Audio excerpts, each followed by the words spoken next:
Módulo 3. Control fiscal ambiental. En este módulo abordaremos los aspectos relacionados con el marco metodológico del control fiscal ambiental. Desde el punto de vista metodológico, lo que queremos abordar cuando realizamos un ejercicio del control fiscal ambiental es ver cómo impactamos el ambiente con relación a la inversión de esos recursos, y es la relación que debe haber de la inversión de esos recursos públicos para cada uno de los recursos naturales y que realmente se determine cuál es el impacto que causamos sobre los mismos. Los objetivos metodológicos se centran en tres aspectos fundamentales. El primero, identificar y realizar una priorización de las entidades o proyectos que deben ser auditados con base en una información que determine el uso de ese capital natural, pero que también se identifique cuál es la inversión que se realiza en el manejo de los recursos naturales y del gasto en la protección del ambiente. De segunda forma, en el desarrollo o construcción de ese programa de auditoría se debe identificar cuáles son los impactos ambientales, unos derivados de las tareas propias al hacer del uso del capital, ese denominado daño permitido, y la segunda, la forma de reducir esos impactos, con el fin de que podamos determinar unos objetivos claros de auditoría.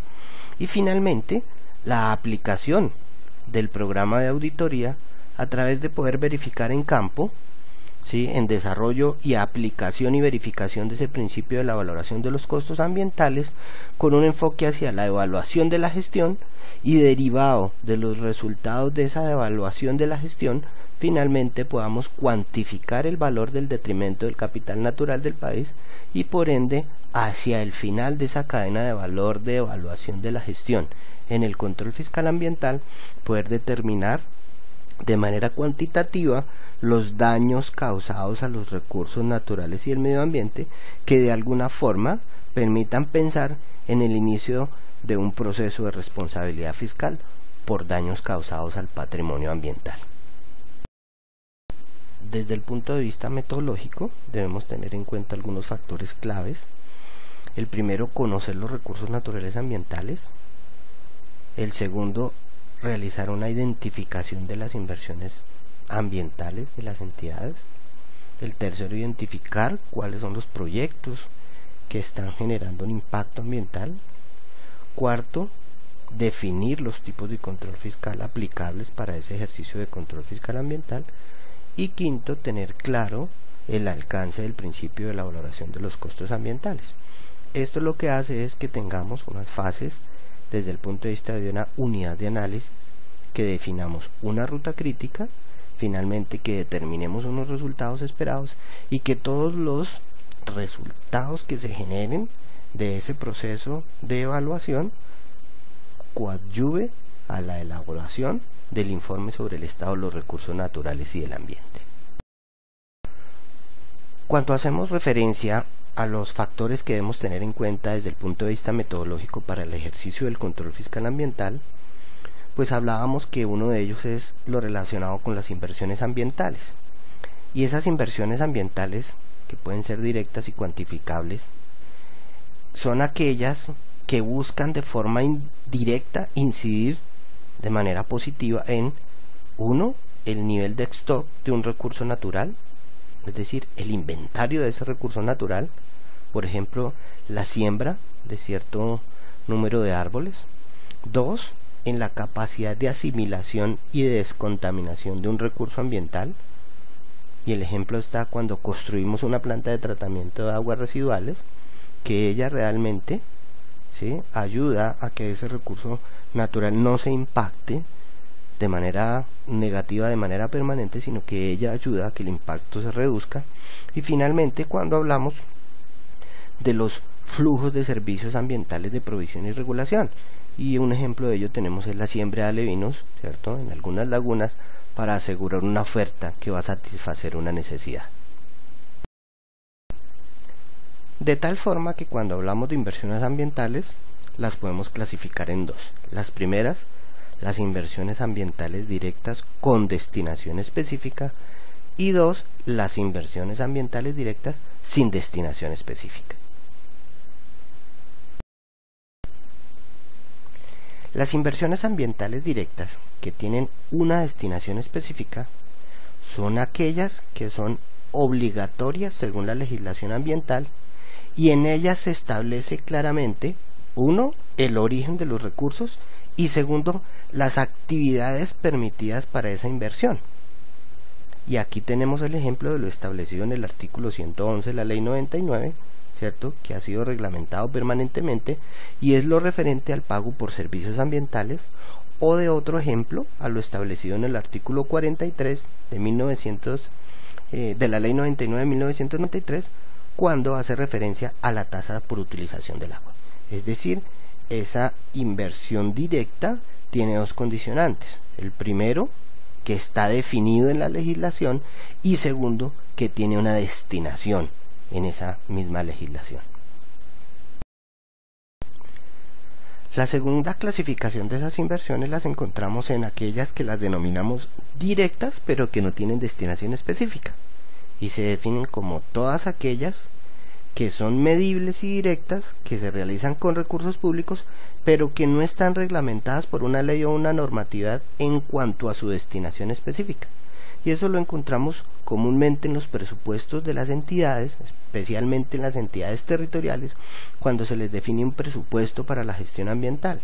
Es decir, tiene, ¿cierto?, una identificación hacia el tema ambiental, pero no una destinación específica de su uso.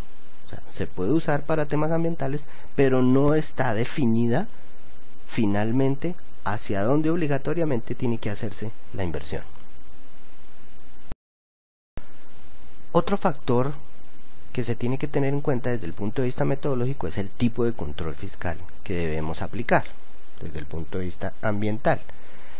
Y aquí encontramos una relación con la evolución que se ha tenido con las normas internacionales, especialmente las normas ISAIS, porque ese primer tipo que definimos es el control fiscal financiero, cuyo objetivo no cambia del control fiscal tradicional, y es permitir que el auditor exprese una opinión acerca de los documentos financieros, acerca de la gestión financiera, y si realmente toda esa información fue preparada de acuerdo al marco de legislación vigente desde el punto de vista financiero, ¿sí?, que incluye lo contable, lo presupuestal y lo de tesorería. Ese marco metodológico propuesto de este tipo de control debe ser aplicado únicamente a las inversiones ambientales directas, no obligatorias, y a las inversiones indirectas no cuantificables. El segundo tipo de control que encontramos es el control de legalidad, que de acuerdo a la evolución del nuevo enfoque del control fiscal está denominado como las famosas auditorías de cumplimiento. Su objetivo es proveer certeza de que las actividades que realizan las entidades las están ejecutando de acuerdo a la legislación ambiental, a los estándares y a las políticas. Se propone que este tipo de control se aplique tanto a las inversiones ambientales directas con destinación específica, a las inversiones ambientales no medibles en la medida en que varias están reglamentadas, ¿cierto?, como por ejemplo la elaboración de los famosos PONCAS, los planes de manejo de cuentas hidrográficas, como a las inversiones de proyectos que tienen impacto ambiental.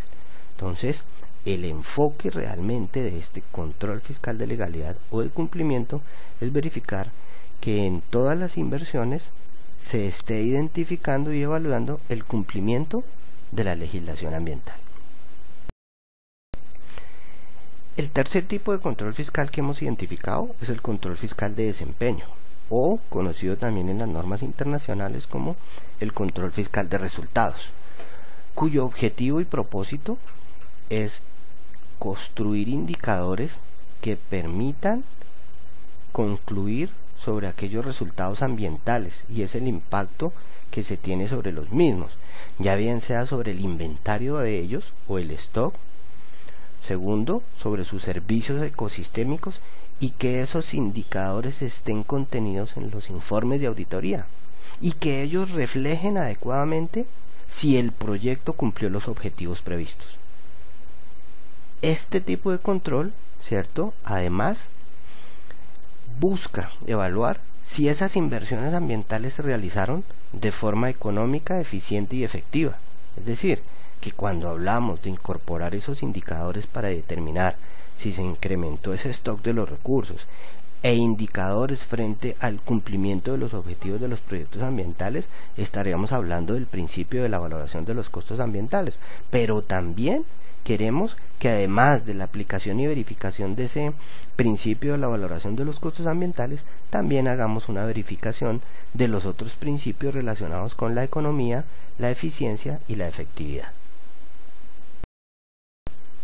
Es así como, cuando hablamos de la aplicación de los tipos de control que los encontramos a la izquierda en los recuadros, respecto a las inversiones ambientales, pues tenemos que si es una inversión ambiental medible con destinación específica, pues tendremos la aplicación de un control financiero de cumplimiento y de resultados. Cuando hablamos de una inversión ambiental medible pero que no tiene destinación específica, pues hablamos de que la aplicación es un control fiscal financiero y un control de resultados. Por otro lado, cuando hay inversiones no medibles, pues hacemos una aplicación de un tipo de control financiero y de cumplimiento. Y finalmente, cuando hacemos referencia a los proyectos ambientales, pues de igual forma, ¿cierto?, se le aplican los tres tipos de control: el financiero, el de cumplimiento y el de resultados. Complementando lo anterior, hemos tratado de definir unos criterios que definen unos elementos y una ruta crítica, definiendo que para la aplicación del ejercicio del control fiscal y verificar ese principio de la valoración de los costos ambientales, debe priorizarse hacia los proyectos que tienen impactos ambientales negativos y que son realizados con recursos públicos. Ese es uno de los primeros elementos de la ruta crítica.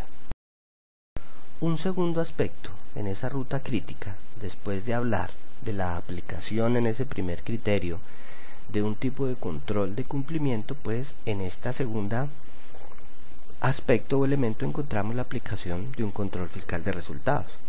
Y en ese control fiscal de resultados es la comparación que debemos hacer sobre la afectación que esté haciendo el desarrollo de ese proyecto a través de la construcción de una matriz donde podamos identificar cuáles son aquellos positivos o negativos que el proyecto tiene sobre los recursos naturales, ambientales y los servicios ecosistémicos, y que inicialmente a través de la aplicación de esa matriz de impactos, ¿sí?, podamos identificar y priorizar cuáles son los que realmente están sufriendo las mayores transformaciones y finalmente definir con claridad una unidad de medición para determinar el efecto y la forma como debería evaluarse en campo para construir una valoración biofísica del mismo. En esa ruta crítica, finalmente, debemos determinar unos resultados esperados, y entre ellos tenemos evaluar la gestión ambiental de los entes encargados de la administración y regulación del medio ambiente. 2. Asegurar el cumplimiento de las políticas. 3. De alguna forma acercarnos hacia unos cálculos de los costos ambientales. 4. Establecer en términos biofísicos los cambios positivos o negativos que haya sufrido el capital natural. Y finalmente demostrar la transparencia de las entidades en cuanto al manejo de los recursos naturales, así como de los recursos financieros que están relacionados con la conservación, uso, explotación y regulación de los recursos naturales y el ambiente.